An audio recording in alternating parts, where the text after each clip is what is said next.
Hello everyone, success to sociology पर आप सबका स्वागत है। अगर आप लोग इस चैनल से पहले बार जुड़े हैं तो चैनल को सब्सक्राइब करिएगा। क्लास पसंद आए तो वीडियो को लाइक, शेयर एंड सब्सक्राइब कर लीजिएगा।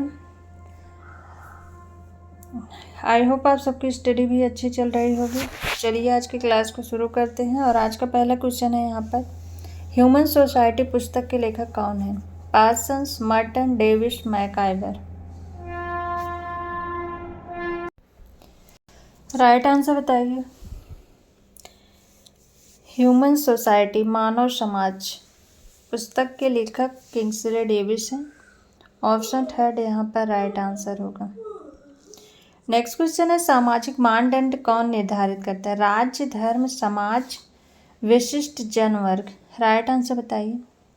सामाजिक मानदंड कौन निर्धारित करता है?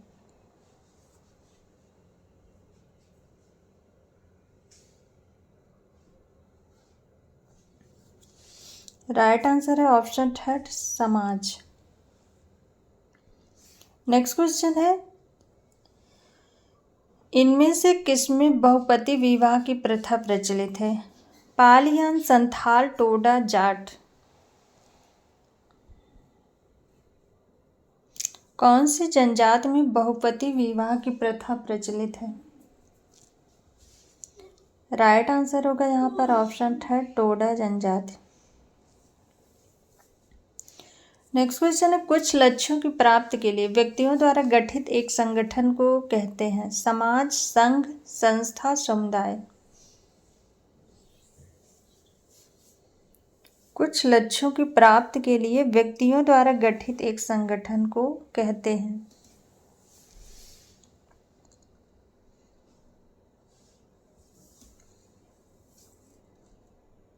राइट आंसर होगा ऑप्शन सेकंड, संघ। नेक्स्ट क्वेश्चन है, निम्न में से कौन सी सहयोगी प्रक्रियाएं हैं? सहयोग, संघर्ष, प्रतिस्पर्धा, अनुकूलन, सात्मीकरण। कोड दिया गया है 1 2 3 2 3 1 4 5 3 4 5। राइट आंसर बताइए। सहयोगी प्रक्रिया, दो प्रकार की प्रक्रियाएं होती हैं, सहयोगी प्रक्रिया और असहयोगी प्रक्रिया। तो इसमें सहयोगी प्रक्रिया कौन सी है? तो राइट आंसर होगा यहाँ पर सहयोग, अनुकूलन, सात्मीकरण। 1 4 5 ऑप्शन थर्ड यहाँ पर राइट आंसर होगा। नेक्स्ट क्वेश्चन है, प्रकार्यात्मक विश्लेषण आवश्यकताओं के संस्तरण की अवधारणा किसने दी? Merton, Durkheim, Brown, Malinowski. प्रकार्यात्मक विश्लेषण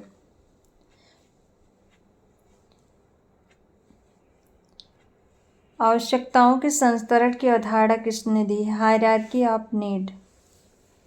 राइट आंसर होगा यहाँ पर ऑप्शन 4, मैलिनोव्स्की ने।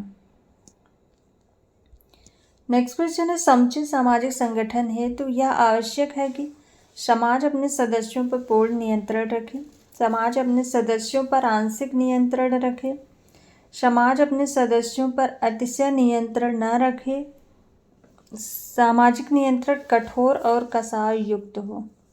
राइट आंसर बताइए। समुचित सामाजिक संगठन के लिए क्या आवश्यक है?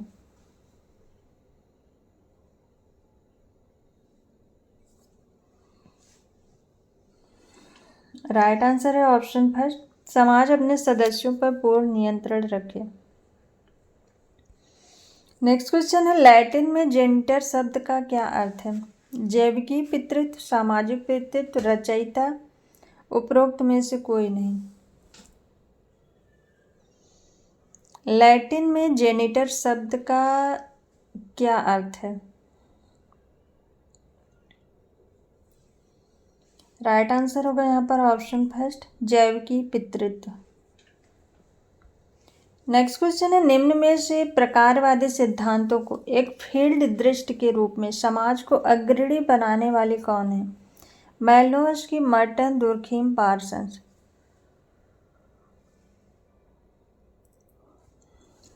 प्रकारवादी सिद्धांतों को एक फील्ड दृष्टि के रूप में अग्रणी बनाने वाले कौन हैं? तो राइट आंसर होगा यहाँ पर ऑप्शन फर्स्ट मेलनोवस्की। नेक्स्ट क्वेश्चन है श्रमिक संघों को हम कैसे संबोधित करेंगे? एक व्यावसायिक समूह के रूप में, एक दबाव समूह के रूप में, एक सहकारी समूह के रूप में, एक पारिवारिक समूह के रूप में। राइट आंसर बताइए। श्रमिक संघों को हम कैसे संबोधित करेंगे? तो यहाँ पर राइट आंसर होगा ऑप्शन सेकंड, एक दबाव समूह के रूप में। नेक्स्ट क्वेश्चन है केंद्रीय प्रवृत्ति के रूप में बहुलक को किस रूप में समझा जा सकता है? न्यूनतम प्रायिक मूल्य, मध्य मूल्य, सर्वाधिक प्रायिक मूल्य, कुल प्रायिकता में से अधिकांश। राइट आंसर बताइए। केंद्रीय प्रवृत्ति के रूप में बहुलक को किस रूप में समझा जा सकता है? तो यहाँ पर राइट आंसर होगा ऑप्शन थर्ड, सर्वाधिक प्रायिक मूल्य। नेक्स्ट क्वेश्चन है गतिमान औसत की गणना किसके प्रयोग द्वारा की जाती है? माध्यिका, माध्य, बहुलक, माध्य और माध्यिका दोनों।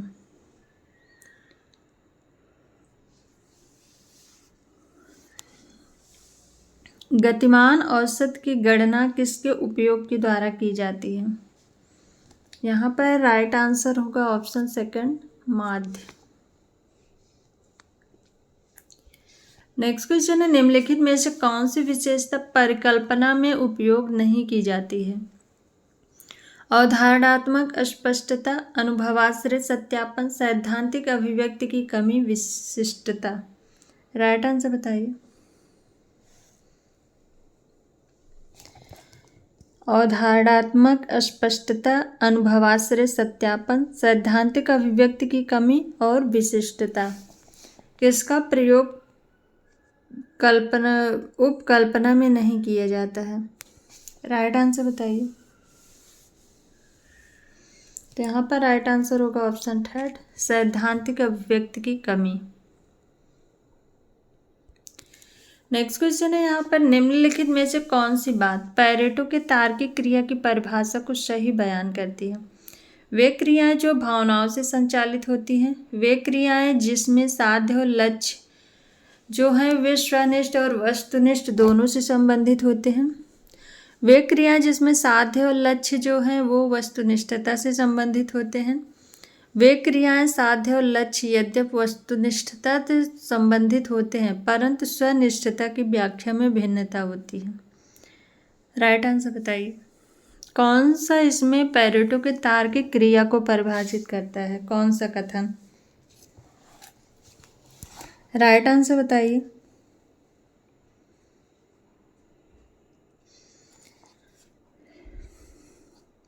यहाँ पर राइट आंसर होगा ऑप्शन थर्ड, वे क्रियाएं जिसमें साध्य और लक्ष्य जो हैं वे वस्तुनिष्ठता से संबंधित होते हैं। ऑप्शन थर्ड राइट आंसर है।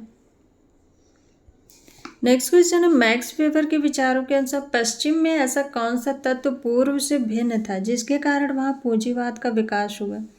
धार्मिक नैतिकता, तकनीक, तर्कशीलता, विज्ञान। राइट आंसर बताइए।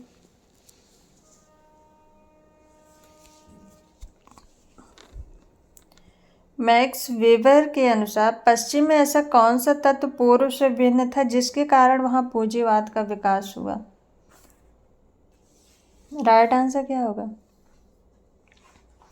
यहाँ पर राइट आंसर है ऑप्शन फर्स्ट, धार्मिक नैतिकता।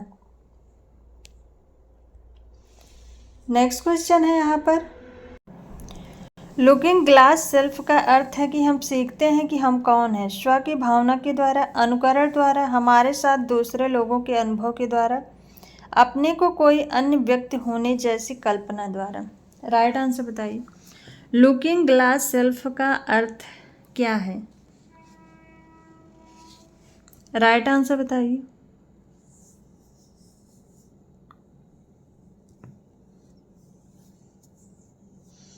राइट आंसर होगा यहाँ पर ऑप्शन फर्स्ट, स्व की भावना के द्वारा हम सीखते हैं कि हम कौन हैं।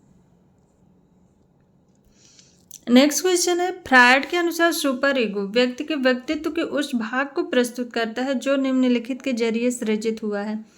रचनात्मक वर्षों के दौरान समाजीकरण, वृद्धावस्था में समाजीकरण, वृद्धावस्था की प्रक्रिया जो व्यक्ति के समस्त जीवन में घटती है, उपर्युक्त में से कोई नहीं। राइट आंसर बताइए। फ्रायड के अनुसार सुपर ईगो व्यक्ति के व्यक्तित्व के उस भाग को प्रस्तुत करता है जो निम्नलिखित के जरिए सृजित हुआ है। राइट आंसर बताइए।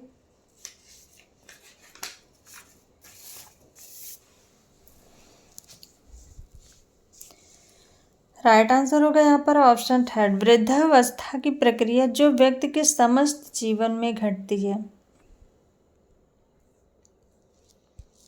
नेक्स्ट क्वेश्चन है, निम्नांकित में से कौन सा सिद्धांत हमें यह विश्वास दिलाता है कि जाति प्रथा मानवीय नहीं वरन दिव्य मूल की है?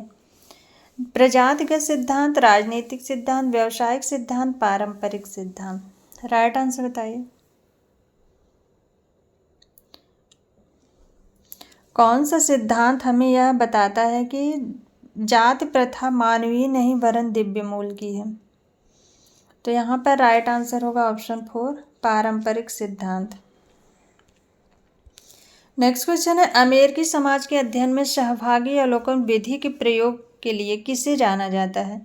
मेलनोव्स्की, एफ वाइट, डब्ल्यू.जे. गुडे, पी.एफ. हॉट। अमेरिकी समाज के अध्ययन में सहभागी अवलोकन विधि के लिए किसे जाना जाता है? राइट आंसर होगा W F. White, option second right answer है। नेक्स्ट क्वेश्चन है, यहाँ पर किस प्रकार की शोध प्ररचना के लिए परिकल्पना अनिवार्यता आवश्यक नहीं होती है? वर्णनात्मक, प्रयोगात्मक, निदानात्मक, अन्वेषणात्मक। किस प्रकार की शोध प्ररचना के लिए परिकल्पना अनिवार्यता आवश्यक नहीं होती है? यहाँ पर राइट आंसर होगा ऑप्शन फर्स्ट, वर्णनात्मक। नेक्स्ट क्वेश्चन है, एकल अध्ययन में सम्मिलित है परिणात्मक विश्लेषण, परिणात्मक और गुणात्मक विश्लेषण, गुणात्मक विश्लेषण, उपर्युक्त सभी। राइट आंसर बताइए। एकल अध्ययन में सम्मिलित है।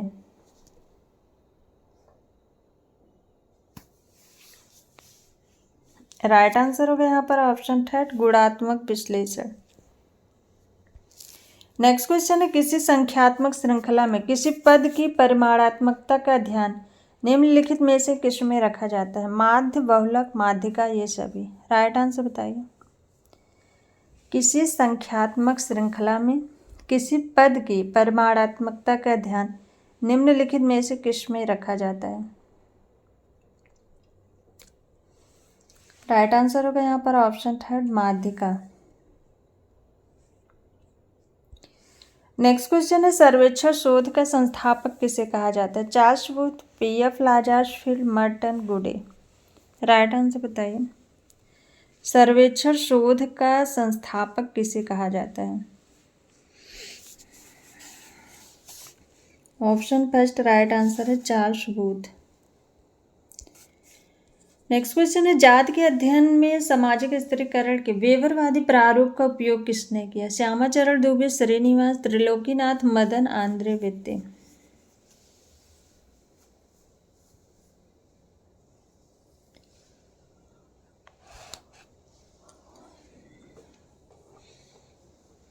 जाति के अध्ययन में सामाजिक स्थिरीकरण के वेबरवादी प्रारूप का उपयोग किया है आंद्रे वित्ते ने। ऑप्शन 4 राइट आंसर है।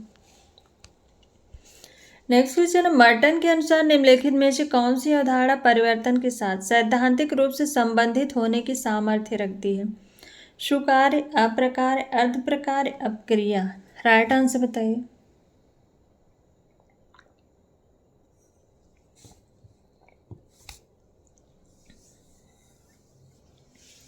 मर्टन के अनुसार कौन सी अवधारणा परिवर्तन के साथ सैद्धांतिक रूप से संबंधित होने की सामर्थ्य रखती है? राइट आंसर होगा ऑप्शन 4 अपक्रिया। नेक्स्ट क्वेश्चन है, वारेन एस थॉम्पसन अपने किस काम के लिए जाने जाते हैं? चक्रीय सिद्धांत, जनांकिकी, संक्रमण मॉडल, इष्टतम जनसंख्या सिद्धांत, सोशल कैपेबिलिटी का सिद्धांत। राइट आंसर बताइए। वारेन एस थॉम्पसन अपने किस काम के लिए जाने जाते हैं?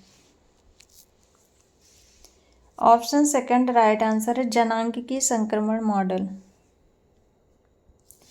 नेक्स्ट क्वेश्चन है, छठी पंचवर्षीय योजना में महिलाओं के बारे में जो अध्याय प्रारंभ किया गया था वह क्या था? महिलाएं और कल्याण योजनाएं, महिलाएं और विकास, महिलाएं तथा शिक्षा, महिलाएं तथा स्वास्थ्य। राइट आंसर बताइए। छठी पंचवर्षीय योजना में महिलाओं के बारे में जो अध्याय प्रारंभ किया गया था वह क्या था? तो राइट आंसर होगा यहाँ पर ऑप्शन सेकंड, महिलाएं और विकास। नेक्स्ट क्वेश्चन है यहाँ पर कथन और कारण से है। कथन दिया गया है, लिंग को स्त्री तथा पुरुष क्षेत्रों के अंतर सामाजिक असमानता के आधार के रूप में संरचित किया गया है। कारण दिया गया है, सभी स्त्रियां अपने परिवारों तथा समुदायों में एक समान रूप से असमान नहीं हैं। ए सही है परंतु आर गलत है। ए और आर दोनों गलत है। ए और आर दोनों सही है, आर ए की सही व्याख्या नहीं है। ए गलत है परंतु आर सही है। राइट आंसर बताइए।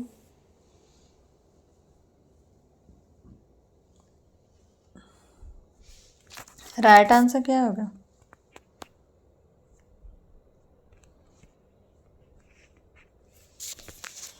सभी स्त्रियां अपने परिवारों तथा समुदायों में एक समान रूप से असमान नहीं है, ये भी सही है। लिंग को स्त्री तथा पुरुष क्षेत्रों के अंदर सामाजिक असमानता के आधार के रूप में संरचित किया गया है। कथन और कारण दोनों सही हैं। कारण कथन की व्याख्या नहीं करता है। ऑप्शन थर्ड यहाँ पर राइट आंसर होगा। नेक्स्ट क्वेश्चन सुमेलित करना है। उदारवादी, उग्रवादी, समाजवादी, उत्तर आधुनिकवादी।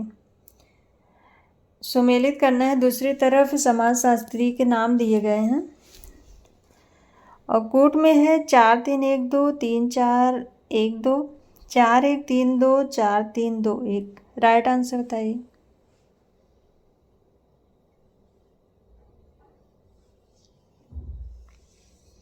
यहाँ पर राइट आंसर होगा, उदारवादी में थे मेरी वालर स्टोनक्रॉफ्ट, बेटी फ्रीडन।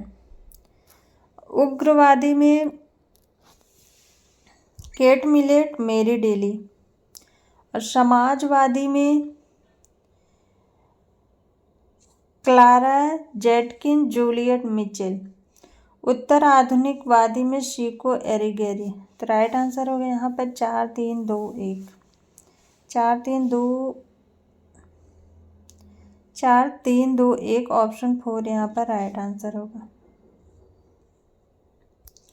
नेक्स्ट क्वेश्चन है, यह कथन किसका है कि भारत में परिवर्तन की दिशा परंपरा उन्मुखीकरण से आधुनिकीकरण की ओर रैखिक विकासात्मक रूप से निरूपित करती है? M N. Srinivas, S C. Dube, Milton Singer, Yogendra Singh. Right answer बताइए।